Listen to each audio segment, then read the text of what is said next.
Hello friends, मैं अभिषेक आपका स्वागत करता हूं अपने यूट्यूब चैनल में। आज की इस वीडियो में हम class 10 mathematics R D Sharma की बुक से चैप्टर नंबर 1 रियल नंबर्स की एक्सरसाइज 1.5 एंड 1.6 को कंप्लीट करेंगे। इस वीडियो को स्टार्ट करने से पहले या हम इस एक्सरसाइज को स्टार्ट करने से पहले हमें इसमें कुछ थियोरी पार्ट है जिसे हमें पहले समझना होगा। इसके बाद हम इसके एक्सरसाइज के क्वेश्चंस को करेंगे। तो आइए अपनी इस वीडियो को स्टार्ट करते हैं। देखिए, फर्स्ट इंट्रो वाले वीडियो में मैंने आपको बताया था कि रियल नंबर्स को दो भागों में बांटा जाता है। रियल नंबर्स वे नंबर होते हैं जिसे हम नंबर लाइन पे रिप्रेजेंट कर देते हैं। इसमें हमने दो कैटेगरी बनाई थी, पहला था रैशनल नंबर और दूसरा था हमारा इर्रेशनल नंबर, जिसमें हमने ये जाना था कि जो रैशनल नंबर होते हैं वे पी बाई क्यू की फॉर्म में रिप्रेजेंट किए जा सकते हैं, जबकि इर्रेशनल नंबर को पी बाई क्यू की फॉर्म में हम रिप्रेजेंट नहीं कर सकते हैं। इसमें q is not equals to 0 रहता है, और जब इसमें पी बाई क्यू की फॉर्म में रिप्रेजेंटेशन ही नहीं होगी तो हम पी बाई क्यू की बात भी नहीं करेंगे। तो बेसिकली हमने इसकी रिप्रेजेंटेशन, जैसे कि √2 की बात करें तो √2 इर्रेशनल नंबर है, इसे कैसे हमने नंबर लाइन पे रिप्रेजेंट करना है ये हमने क्लास 9th में सीखा था। तो अब हमें यहाँ पर क्या प्रूव करना है, हमें यहाँ पर यह प्रूव करना है कि √2 इर्रेशनल होता है या नहीं। तो देखिए, पहला क्वेश्चन इसी तरीके से दिया जाएगा कि प्रूव दैट √2 इज इर्रेशनल। तो देखिए, हमें इसे इर्रेशनल प्रूव करना है। अब जो बुक के अकॉर्डिंग कहा गया है इसे रैशनल प्रूव करने के लिए, तो हम क्या मान के चलते हैं, इसे रैशनल मान के चल लेते हैं। तो हम अपनी स्टेटमेंट लिखेंगे, let us assume on the contrary that √2 is rational. √2 क्या हमारा रैशनल, हमने इसे मान लीजिए रैशनल सपोज कर लिया। अब देखिए, यदि यह रैशनल नंबर है तो हम जानते हैं कि यदि यह रैशनल है तो इसे √2 को कैसे लिखा जा सकता है, a बाई बी की फॉर्म में, यानी कि p बाई क्यू की फॉर्म में हम रिप्रेजेंट कर सकते हैं। इसके अलावा मैंने आपको यहाँ पर बताया था को प्राइम नंबर्स के बारे में। तो हम यहाँ लिखेंगे where a and b are coprime numbers. Coprime number वैसे नंबर्स को कहा जाता है जो कि पेयर में एग्जिस्ट करते हैं, जिसमें कि कॉमन फैक्टर सिर्फ और सिर्फ 1 होता है। इसके अलावा कोई भी इसमें कॉमन फैक्टर नहीं होता, यानी कि HCF इसका जो निकल कर आएगा वो 1 ही निकल कर आएगा। Where A and B are co-prime, that is HCF is 1, यानी कि इसका HCF क्या होता है, 1 के बराबर होता है। That is HCF is 1। तो अब देखिए हमें क्या प्रूव करना है। जैसे कि मान लीजिए अगर मैंने यहाँ पर एक नंबर लिखा है 7, और मान लीजिए मैंने यहाँ पे लिख दिया 14/7। तो अगर हम इसकी बात करें तो देखिए इसमें कॉमन निकल कर आ रहा है 7, दोनों में 7 है, तो ये हमारा को प्राइम नंबर की कैटेगरी में नहीं आएगा। को प्राइम तब बनेगा जब हम इसे 2/1 की फॉर्म में लिख दें। इसका मतलब यह हुआ कि जो ए और बी लिखे गए हैं इसमें कोई भी कॉमन फैक्टर नजर नहीं आना चाहिए, उसे बोला जाता है को प्राइम नंबर्स। तो देखिए अब हमें क्या करना है, हम कर देते हैं अब इसका स्क्वायर दोनों तरफ। तो यदि मैं इसका स्क्वायर करूंगा तो देखिए स्क्वायरिंग बोथ साइड, √2 का square equals a by b का होल स्क्वायर, यानी कि ये बन जाएगा a बाई बी का होल स्क्वायर। यहाँ पर 2 आएगा, 2 बराबर a square by b square. अब देखिए अगर मैं इसे इस तरीके से लिखता हूँ 2b स्क्वायर बराबर का a स्क्वायर, तो यहाँ से मैं यहाँ पे लिखता हूँ 2 इंटू का 7 इक्वल्स, यहाँ पे मैंने लिख दिया 5 इंटू का 7 इंटू 7 14 इंटू 7 से 49 इंटू का 98 सपोज कर लीजिए। तो अब देखिए जो ये 98 है, यानी ये 2 से डिविजिबल हो रहा है। इसका मतलब यह हुआ कि ये जो a स्क्वायर होगा, मान लीजिए यहाँ पर कोई भी वैल्यू लिखी गई है 98, ये 2 से डिविजिबल है, बिल्कुल है। अगर मैं इसका आधा भी कर देता हूँ तो भी तो ये 2 से डिविजिबल होगा, यानी कि इसका जो फैक्टर होगा उसमें 2 जरूर नजर आएगा। अब हम यहाँ पे कैसे लिखेंगे, let a equals 2c for some integer c, for some integer c। अब देखिए हमने यहाँ पर a स्क्वायर की जगह पे, a की जगह पे क्या पुट कर देना, 2c स्क्वायर। तो अब ये क्या बन जाएगा, 2b स्क्वायर बराबर का 2c स्क्वायर का होल स्क्वायर। अब कितना आएगा, 2b स्क्वायर बराबर 4c स्क्वायर, और देखिए ये यहाँ से कट जाएगा तो b स्क्वायर बराबर क्या आएगा, 2c स्क्वायर। अब देखिए पहली इक्वेशन ये है और दूसरी इक्वेशन ये है। दोनों ही केस में हम देख रहे हैं कि a स्क्वायर के साथ में क्या नजर आ रहा है, 2 का मल्टीपल नजर आ रहा है। वहां पर भी b स्क्वायर के साथ में भी क्या नजर आ रहा है, 2 नजर आ रहा है। इसका मतलब यह हुआ a और b के पास में, so from first and second we say that a and b has 2 as a common factor, A और बी का क्या निकल कर आ गया, 2 क्या निकल कर आया, कॉमन फैक्टर निकल कर आ गया। इसका मतलब है ए और बी के पास में 2 कॉमन फैक्टर बन गया, जबकि हमने अभी ऊपर क्या सपोज किया था, ए और बी क्या है, को प्राइम नंबर, तो इसका एचसीएफ कितना होना चाहिए, 1, जबकि यानी कि हाईएस्ट कॉमन फैक्टर 1 आना चाहिए, जबकि यहाँ पर कॉमन फैक्टर 2 निकल कर आ गया। इसका मतलब है कहीं ना कहीं हमने गलत एज्यूम किया है। देयरफॉर सो हम लिखेंगे our supposition is wrong, so our supposition is wrong. अब ये रॉन्ग क्यों है, क्योंकि हमने ए और बी को क्या माना था, हमने ए और बी को को प्राइम नंबर माना था, और जबकि को प्राइम नंबर में 2 कॉमन फैक्टर नहीं आना चाहिए, जबकि यहाँ पर तो 2 नजर आ गया हमें। तो अगर यहाँ पर 2 नजर आ गया, इसका मतलब क्या हो गया, देयरफॉर √2 इज इर्रेशनल। तो √2 क्या हो जाएगा हमारा, इर्रेशनल हो जाएगा। इस तरीके से हमें इसे प्रूव करना है।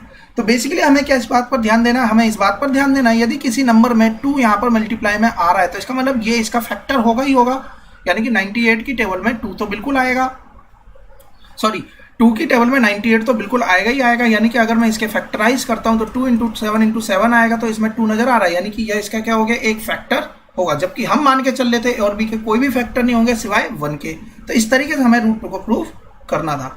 अब देखिए ठीक इसी तरीके से √3 को कैसे प्रूव किया जाए। जब हम √3 की बात करते हैं तो √3 को भी हम क्या मानेंगे, रैशनल मानेंगे। रैशनल मानेंगे तो इसे a/b की फॉर्म में रिप्रेजेंट करेंगे। तो देखिए 3 बराबर a² आ जाएगा जब हम स्क्वायर करेंगे।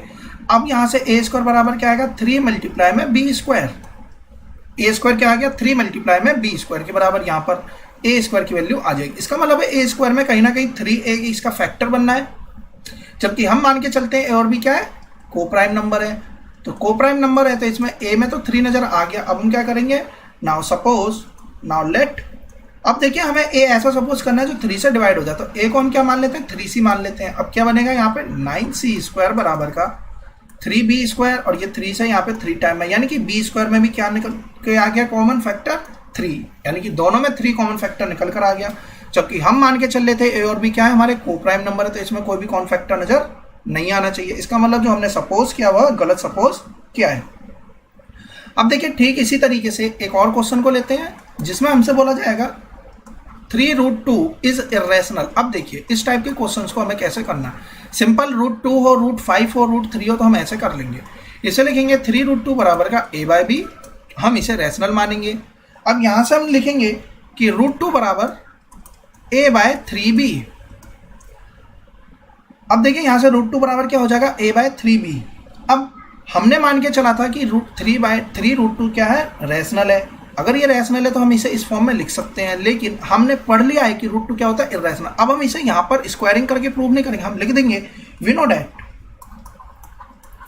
Know that. हमें इस क्वेश्चन में यहीं पर छोड़ देना। इस वाले में हमें आगे तक की थ्योरी लिखनी पड़ेगी, लेकिन यहाँ पर लिख दें we know that √2 is irrational. और यदि यहाँ पर √2 इर्रेशनल है तो इसका मतलब a/3b भी इर्रेशनल हो जाएगा। इसका मतलब ये पूरा का पूरा जो टर्म जो हमने ली है वो इर्रेशनल के बराबर आ रही है, तो ये रैशनल कैसे हो सकता है। देयरफॉर हमारा एजम्पशन जो है वो गलत है, और जो 3√2 है वो भी क्या हो जाएगा, सो 3√2 इज ऑल्सो इर्रेशनल। तो ये 3√2 भी क्या बनेगा, हमारा इर्रेशनल के बराबर आ जाएगा। इस तरीके से हम 3√2 को प्रूव कर देंगे। अब देखिए इसके अलावा और किस टाइप से इसमें क्वेश्चन पूछा जा सकता है।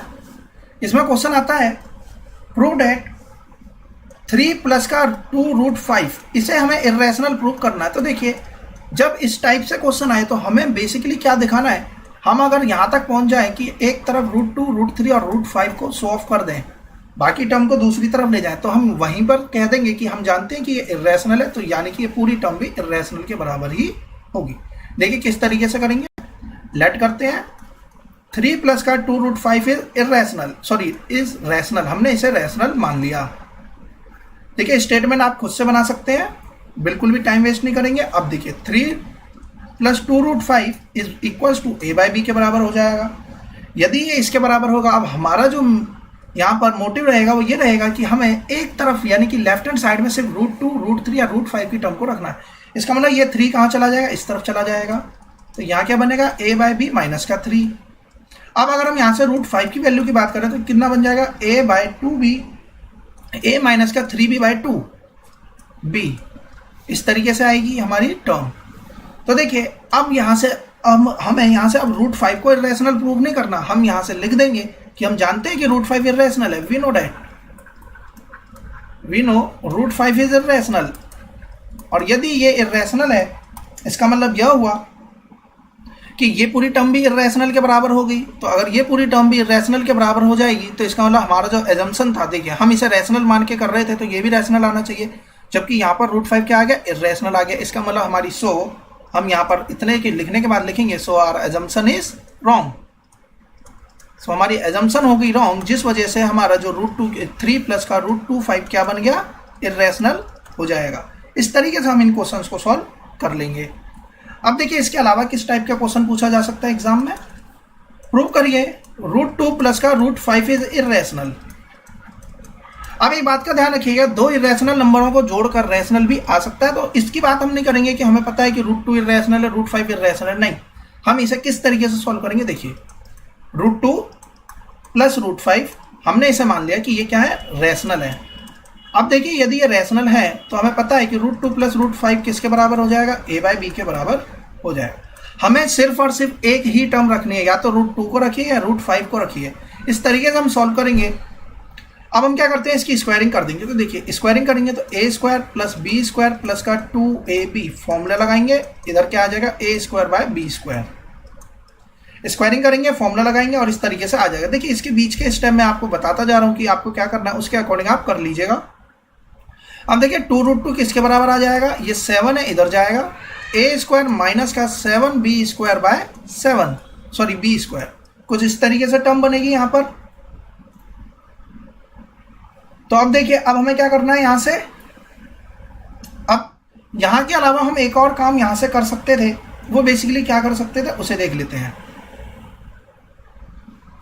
देखिए अगर अब मैं यहां से लिखता हूं √10 बराबर का a² माइनस का 7b²/2b²। तो देखिए यहां से भी हम कह देंगे कि we know that √10 is irrational, लेकिन हमारी जो 10th क्लास में हमने जो पढ़ा है वो √2, √3 और √5 को इर्रेशनल पढ़ा है।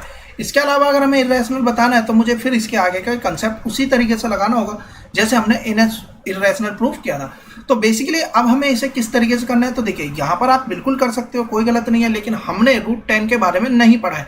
तो जिसके बारे में नहीं पढ़ा है तो हम उसे एज्यूम भी करके यहाँ पर शो ऑफ नहीं करेंगे। तो अब इसे किस तरीके से करेंगे वो देखिए। अब अगर मैं यहाँ पे लिख देता हूँ कि √5 बराबर का a/b माइनस का √2, इस तरीके से लिख सकते हैं इस टर्म को। तो अब देखिए अगर अब मैं इसका स्क्वायर करता हूँ तो बेसिकली अब स्क्वायर करने से होगा क्या, 5 बराबर a²/b² प्लस का 2, क्योंकि स्क्वायर कर देंगे और माइनस है, फॉर्मूला जब लगाएंगे तो प्लस आ जाएगा, माइनस का 2ab। तो देखिए 2 इंटू a इंटू b, इस तरीके से बनेगा। अब यदि हम यहाँ से इन सभी वैल्यूज को इस तरफ ले आते हैं तो देखिए ये इधर आएगा तो यहाँ पे 3 बचेगा। 3 बराबर क्या हो जाएगा, a²/b² माइनस का 2√2ab a/b। हम इसका क्या करते हैं, एलसीएम ले लेते हैं। सो देखिए a²/b² माइनस का 3 इक्वल्स 2√2ab a/b, इस फॉर्म में आ गया। अब हम क्या करेंगे, इस वैल्यू को यहां पर ले जाएंगे तो √2a/b बराबर a² माइनस का 3b² बाय, ये 2 कहाँ आ जाएगा, ये 2 इसके अपॉन में आ जाएगा, 2b का स्क्वायर। देखिए इस फॉर्म में आ गया नंबर। अब देखिए b से तो ये b कट गया और इस a को हम यहाँ पर नीचे ले जाएंगे तो अब √2 बराबर क्या हो जाएगा, a² माइनस का 3b² अपॉन में 2ab। अब देखिए अब हम यहाँ से कह सकते हैं कि हमने √2 के बारे में बिल्कुल पढ़ा था, तो √2 we know that √2 is irrational. अगर ये इर्रेशनल है तो ये पूरी क्वांटिटी इर्रेशनल ही होगी। अगर ये इर्रेशनल है तो इसका मतलब क्या हो गया, हमारी जो एजम्पशन थी, जो हमने √2 प्लस √5 को रैशनल माना था, वो रैशनल नहीं क्या हो जाएगा, वो इर्रेशनल के बराबर होगा। तो इस तरीके से हम इन क्वेश्चंस को सॉल्व कर लेंगे। इससे ज़्यादा इसमें पेपर में इस टाइप के क्वेश्चंस के अलावा एग्जाम में और कोई क्वेश्चन नहीं पूछे जाएंगे। तो इसके अलावा जो एक्स्ट्रा उसमें क्वेश्चंस दे रखे हैं आप उस पर ज़्यादा फोकस भी मत कीजिएगा, वो एग्जाम के पॉइंट ऑफ व्यू से नहीं है। यानी कि बिल्कुल अगर आपको समझना है तो आप समझ सकते हैं, लेकिन इतना जरूरी नहीं है जितने कि ये क्वेश्चंस एग्जाम में पूछे जाते हैं। अब देखिए इसके अलावा अगर किसी टाइप का क्वेश्चन एग्जाम में आ जाता है तो अब हम उसे कैसे करेंगे, जैसे कि एक क्वेश्चन लेते हैं हम, प्रूव करिए 4 माइनस का 5√2 इर्रेशनल है। ये सीबीएसई एग्जाम में भी आया हुआ क्वेश्चन है। तो देखिए हमें इसे इरेशनल प्रूव करना है, तो हम क्या करेंगे 4 माइनस का 5√2 इसे a बाई बी के बराबर कर देंगे। अब देखिए अगर मैंने इसे a बाई बी के बराबर कर दिया, अब अगर हम यहाँ पर स्क्वायर करते हैं तो एक टर्म बचेगी। हम बेसिकली क्या करते हैं, पहले 5√2 को एक तरफ ले जाते हैं। अब देखिए अगर अब मैं यहाँ से स्क्वायरिंग करता हूँ तो बेसिकली हमारे लिए यहाँ से अगर मैं 5 को हटा देता हूँ तो यहाँ पर सिर्फ और सिर्फ क्या बचेगा, √2 ही बचेगा। तो ये हमारे लिए आसान हो गया। कैसे आसान हो गया, देखिए 4b माइनस का a बाय 5 अपॉन में आ जाएगा 5b बराबर का आ गया √2। और हम जानते हैं कि √2 इरेशनल है, देयरफॉर ये पूरी टर्म इरेशनल हो जाएगी। इसका मतलब हमारी एजम्पशन जो थी वो गलत थी। देयरफॉर 4 माइनस का 5√2 इज इरेशनल। इस तरीके से हमें इसे लिख देना है और हमारा सोल्यूशन कंप्लीट हो जाएगा। इतने को ही अच्छी तरीके से डिटेलिंग में लिखने के ही आपको मार्क्स मिल जाएंगे। तो आइए अब चलते हैं अगले क्वेश्चंस पे। देखिए इस तरीके से हमें इरेशनल प्रूफ करना था। इसके अलावा इसमें ज़्यादा कोई भी क्वेश्चंस एग्जाम में नहीं पूछे जाएंगे। देखिए प्लस माइनस वाला हमने कर लिया, दोनों प्लस में हो, और अगर यहाँ पर दोनों माइनस भी होता तो भी एक तरफ ही हम ले जाते और उसी तरीके से हम इसे सॉल्व कर लेते। तो देखिए अब हम चलते हैं अगली एक्सरसाइज यानी कि रैशनल नंबर की डेसिमल एक्सपेंशन पे। तो डेसिमल एक्सपेंशन को समझते हैं पहले। देखिए डेसिमल एक्सपेंशन पिछली क्लास में रैशनल इरेशनल जब पढ़े थे तब उसमें हमने कुछ टर्म समझी थी, terminating and non terminating decimal expansion. तो टर्मिनेटिंग किसे कहते हैं, जिसमें कि सपोज कर लीजिए मैंने यहाँ पर कोई एक टर्म लिखी 7.125। अब देखिए डिवाइड करने के बाद में किसी वैल्यू को तो आएगा हमारा 7.125, तो ये एक तरीके से टर्मिनेट हो गया। अब नॉन टर्मिनेटिंग कौन सी होती है, नॉन टर्मिनेटिंग दो टाइप की होती हैं। नॉन टर्मिनेटिंग दो टाइप की कौन कौन सी, या तो वो रिपीट हो या फिर वो नॉन रिपीटिंग हो, यानी या तो वो टर्म रिपीट हो रही हो या वो टर्म रिपीट ना हो रही हो। रिपीट का मतलब कैसे हो गया, जैसे कि यहाँ लिखा है 3.3333 और इसी तरीके से ये टर्म आगे बढ़ती जाती है। नॉन रिपीटिंग क्या हो गया, सपोज कर लीजिए 3.141715 इस तरीके से। क्या यहाँ पर कुछ भी रिपीट हो रहा है, बिल्कुल भी नहीं। ऐसा नहीं कहेंगे कि हम यहाँ 1 रिपीट हो रहा है, पूरी टर्म रिपीट होनी चाहिए। जैसे यहाँ 1 4 है तो यहाँ भी 1 4, यहाँ भी 1 4, ऐसा यहाँ पर कुछ भी नहीं है। इसे हमने बार की फॉर्म में रिप्रेजेंट करना भी सीखा था, 3.3 पर बार। क्या हम इस पर बार लगा सकते हैं, बिल्कुल भी नहीं। इसके अलावा हमने पिछली क्लास में ये भी जाना था कि जितने भी बार वाली टर्म की एक्सपेंशन होती है इसे हम p/q की फॉर्म में रिप्रेजेंट भी कर देते हैं, जिसमें हमने लेट करके माना था कि x बराबर 3.3 पर यहाँ पर बार लगा देते, फिर 10 से मल्टीप्लाई करते थे, फिर सब्ट्रैक्ट करते थे। तो ये 9th क्लास में हमने सीखा था। इसका मतलब यह हुआ कि ये वाली टर्म जो कि नॉन रिपीटिंग नॉन टर्मिनेटिंग है लेकिन रिपीटिंग की कैटेगरी में, क्या हम उसे p/q की फॉर्म में लिख पा रहे हैं, बिल्कुल लिख पा रहे हैं। क्या इसे p/q की फॉर्म में लिख पाएंगे, हम इसे p/q की फॉर्म में नहीं लिख पाएंगे। इसके अलावा क्या टर्मिनेटिंग को p/q की फॉर्म में लिख पाएंगे, तो देखिए टर्मिनेटिंग को भी हम p/q की फॉर्म में लिख देंगे। तो इसे p/q की फॉर्म में तो हम बहुत ही आसानी से लिख सकते हैं। देखिए अपॉन में लगा देंगे हम 1000, ये हो गया हमारा टर्मिनेटिंग। तो इस तरीके से हम इन्हें रिप्रेजेंट कर सकते हैं। देयरफॉर कुछ टर्म हमारी ऐसी हैं जो कि टर्मिनेटिंग हो जाती है और कुछ टर्म ऐसी होती है जो कि नॉन टर्मिनेटिंग रहती हैं, लेकिन p/q की फॉर्म में रिप्रेजेंट होगी तो वो रैशनल कहलाएंगी। इसका मतलब यह हुआ कि ये वाली टर्म और ये वाली टर्म क्या कहलाएगी, हमारी रैशनल नंबर्स की कैटेगरी में ये टर्म आएंगी, जबकि यह क्या कहलाएगा, हमारा इररेशनल की कैटेगरी में ये आएगा। देखिए हम यहाँ पर यह बात नहीं कर रहे कि नंबर लाइन पर रिप्रेजेंट होगा या नहीं। नंबर लाइन पर तो ये बिल्कुल सारे रिप्रेजेंट होंगे क्योंकि ये क्या है, रियल नंबर की कैटेगरी में आते हैं। तो जो अब हमें समझना है वो यहीं से समझना था कि यदि कोई एक नंबर आपके सामने दे रखा है कि सपोज कर लीजिए 0.875 और आपसे बोला जा रहा है कि ये p/q की फॉर्म में रिप्रेजेंट कीजिए, तो हम इसे p/q की फॉर्म में रिप्रेजेंट कर देंगे अपॉन में 1000। और अब हम इसे सॉर्ट करके जो भी इसमें कौन फैक्टर आएगा उसे अलग हम यहाँ पर कर देंगे। तो बेसिकली अगर हमें बोला जाए कि कोई भी एक नंबर दे दिया जाए और कहा जाए कि बताइए क्या इसकी टर्म, जैसे कि बोला जाए 7/8 और कहा जाए कि इसके डिवाइड करना हमें, यानी कि इसकी डेसिमल एक्सपेंशन जो आएगी बिना डिवाइड करे बताइए कि ये टर्मिनेट होगी कि नॉन टर्मिनेट होगी या ये रिपीट होगी। तो बेसिकली इस टाइप के क्वेश्चंस को हमें कैसे सॉल्व करना है, इसे हमें इस चैप्टर में यानी कि यहाँ पर अब हमें इसे समझना है। तो देखिए जब भी इस टाइप से कोई भी टर्म दी जाए, यानी कि यहाँ पर फ्रैक्शन की फॉर्म में लिखा जाए, तो ऊपर वाले को हम बोलते हैं न्यूमरेटर, नीचे वाले को हम बोलते हैं डिनोमिनेटर। तो हमें देखना क्या है, जो डिनोमिनेटर है तो हमें सिर्फ डिनोमिनेटर पे फोकस करना है। क्या डिनोमिनेटर 2 का फैक्टर है, क्या डिनोमिनेटर 2 और 5 दोनों का फैक्टर है। तो बेसिकली यदि डिनोमिनेटर 2 और 5 या किसी एक का भी फैक्टर होता है। यहाँ पर m की वैल्यू 0 भी हो सकती है और n की वैल्यू 0 भी हो सकती है। सपोज कर लीजिए m की वैल्यू 0, तो 2 की पावर 0, किसी भी टर्म की पावर अगर 0 हो जाती है, पॉजिटिव टर्म की पावर 0 हो जाती है, तो उसकी वैल्यू 1 के बराबर आ जाती है। इसका मतलब यदि डिनोमिनेटर में सिर्फ 2 नज़र आ जाए, सिर्फ 2 के फैक्टर, या सिर्फ 5 के फैक्टर नज़र आ जाए, या दोनों के फैक्टर नज़र आ जाए, इन्हीं दोनों केसेस में हम कहेंगे कि डेसिमल एक्सपेंशन जो है वह टर्मिनेट हो जाएगी। तो हमें यहाँ पर क्या समझ में आया कि यदि m और n क्या होने चाहिए, नॉन नेगेटिव इंटीजर होने चाहिए, यानी कि ये नेगेटिव में नहीं होने चाहिए। ऐसा नहीं हो कि 2 की पावर -4 लिखा है अपॉन में, यहाँ पर 2 की पावर -4 में आ जाए तो ये गलत हो जाएगा। ये भी किस में होने चाहिए, ये पॉजिटिव में होने चाहिए, 0 बिल्कुल ये हो सकते हैं।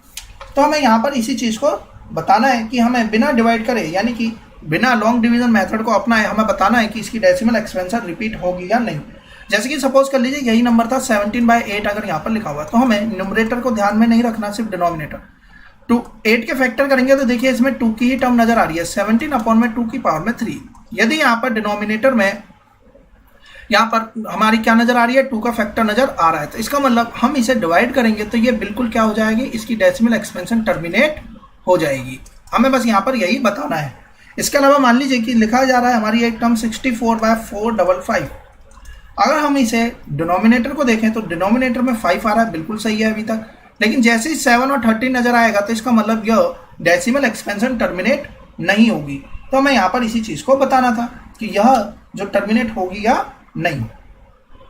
इसके अलावा इस चैप्टर में और क्या पूछा जा सकता है, इसके अलावा यह पूछा जा सकता है कि सपोज कर लीजिए 34.12345 लिखा है और हमसे पूछा जाएगा कि बताइए प्राइम फैक्टराइजेशन के बारे में बताइए इसके डिनोमिनेटर के, यानी कि एक ये टर्म लिख दी गई है और हमसे बोला जा रहा है कि अगर इस टर्म के हम डिनोमिनेटर की बात करें तो डिनोमिनेटर का प्राइम फैक्टर्स के बारे में आप क्या समझते हैं। तो हम यहाँ पर जानते हैं कि देखिए प्राइम फैक्टराइजेशन बताना है हमें डिनोमिनेटर का, तो हम देखिए हमें पता है कि ये टर्म टर्मिनेट हो गई है। इसका मतलब इसके डिनोमिनेटर में जो भी रहा होगा वह या तो 2 का फैक्टर रहा होगा या 5 का फैक्टर रहा होगा, या इन दोनों के कॉम्बिनेशन का ही फैक्टर रहा होगा। इसके अलावा इसमें और कोई भी फैक्टर नजर नहीं आएगा, बस हमें इसमें यही टर्म को लिख देना है। So since 34.12345 has a terminating decimal expansion, तो देखिए इसका टर्मिनेटिंग डेसिमल एक्सपेंशन है, therefore the prime factorisation of the denominator will have factor only of factor 2 और 5 और बोथ।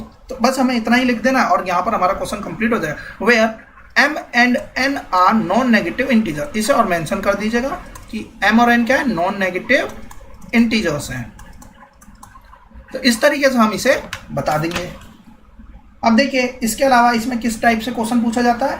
अब सपोज कर लीजिए कि क्वेश्चन ये आ गया आपके एग्जाम में कि बताइए 12.37 पर बार।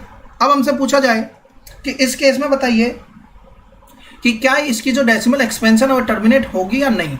तो देखिए हमने बात करी इसे, इसकी बात करते हैं तो क्या ये रैशनल है या इरेशनल, पहले तो हम इसी की बात कर लेते हैं। तो देखिए इसे हम p/q की फॉर्म में बिल्कुल लिख सकते हैं, तो ये क्या हो गया हमारे लिए, रैशनल हो गया। लेकिन रैशनल होने का मतलब ये तो नहीं है कि डेसिमल एक्सपेंशन टर्मिनेट हो जाए, ऐसा हमने यहाँ पर नहीं समझा। देखिए यहाँ पर डेसिमल एक्सपेंशन टर्मिनेट नहीं हो रही थी, यहाँ पर देखिए टर्मिनेट नहीं हो रही थी, यहाँ पर रिपीट हो रही थी, तो ये भी रैशनल की कैटेगरी में तो बिल्कुल आ रहा है। इसका मतलब यह हुआ अगर हम इसकी बात करें कि डेसिमल एक्सपेंशन यहाँ पर बढ़ती जा रही है, इसका मतलब यह हुआ कि इसमें बिल्कुल ये रैशनल तो होगा, लेकिन ऐसा जरूरी नहीं है कि इसके अपॉन में 2m की पावर और 5n की पावर हो। इसका मतलब यह है कि इसमें कोई ना कोई ऐसा अलग से फैक्टर जरूर होगा 2 और 5 के अलावा। ऐसा हो सकता है कि इसमें 7 आ जाए, इसमें 13 आ जाए, कुछ भी आ सकता है, लेकिन सिर्फ और सिर्फ 2 और 5 ऐसा हो, ऐसा इसमें नहीं है। तो इतना हमें यहाँ पर मेंशन कर देना है। इसके अलावा किस टाइप से क्वेश्चन पूछा जाएगा, इस टाइप से क्वेश्चन आएगा 129 अपॉन में 2 की पावर में 2 इंटू के 5 की पावर में 7, और आपसे कहा जाएगा कि decimal expansion, write down the decimal expansion of the following rational number by writing their denominator in the form, इस फॉर्म में दिया जाएगा और हमें इसकी डेसिमल एक्सपेंशन को लिख देना है। तो देखिए इस टाइप से के क्वेश्चंस को हम कैसे सॉल्व कर पाएंगे, इस टाइप के क्वेश्चंस को हम इस तरीके से सॉल्व कर सकते हैं कि यहाँ लिखा 129। अब देखिए 2 की पावर 2 इंटू 5 की पावर 2 इंटू 5 की पावर 5, इस तरीके से हम इसे रिप्रेजेंट कर सकते हैं। 2 की पावर 2 और 5 की पावर 2 को हम यहाँ पर एक फॉर्म में लिख देंगे, यानी कि ये हो जाएगा हमारा 10 की पावर में 2 इंटू का 5 की पावर में 5। अब देखिए हम इसे बिना डिवाइड करे सॉल्व ही नहीं कर सकते, इसका मतलब हमें इसे डिवाइड करना ही पड़ेगा। लेकिन अगर आपसे सिर्फ और सिर्फ यह पूछा जाए इस क्वेश्चन में कि बताइए कि इसकी डेसिमल एक्सपेंशन टर्मिनेट होगी या नहीं, तो हम देखेंगे नीचे 2 है और 5 का फैक्टर है। भले ही इसमें पावर कितनी भी हो और पॉजिटिव में होगी पावर, तो हम कह देंगे कि यहाँ पर 2 और 5 का फैक्टर है और पावर हमारी m और n जो है नॉन पॉजिटिव इंटीजर है, नॉन नेगेटिव इंटीजर है, therefore it has terminating decimal expansion. तो इसकी डेसिमल एक्सपेंशन क्या होगी, टर्मिनेट हो जाएगी। So it has terminating decimal expansion. इस तरीके से हमें इन क्वेश्चंस को सॉल्व कर लेना है, यानी कि हमारे लिए इसमें सिर्फ और सिर्फ क्या इंपॉर्टेंट हो जाता है, डिनोमिनेटर को देखना। इस तरीके से यह चैप्टर ऑलमोस्ट कंप्लीट हो जाता है। स्टिल इस चैप्टर में आपको कोई डाउट होता है तो मुझे कमेंट बॉक्स में जरूर बताएं, और अगर आपने अब तक मेरे चैनल को सब्सक्राइब नहीं किया तो मेरे चैनल को सब्सक्राइब कर लें, और अगर आपको ये वीडियो पसंद आई हो तो इसे लाइक करना, शेयर करना बिल्कुल भी ना भूलें। अगली वीडियो में हम पॉलिनोमियल चैप्टर को पढ़ेंगे। Thanks for watching my video. Have a nice day.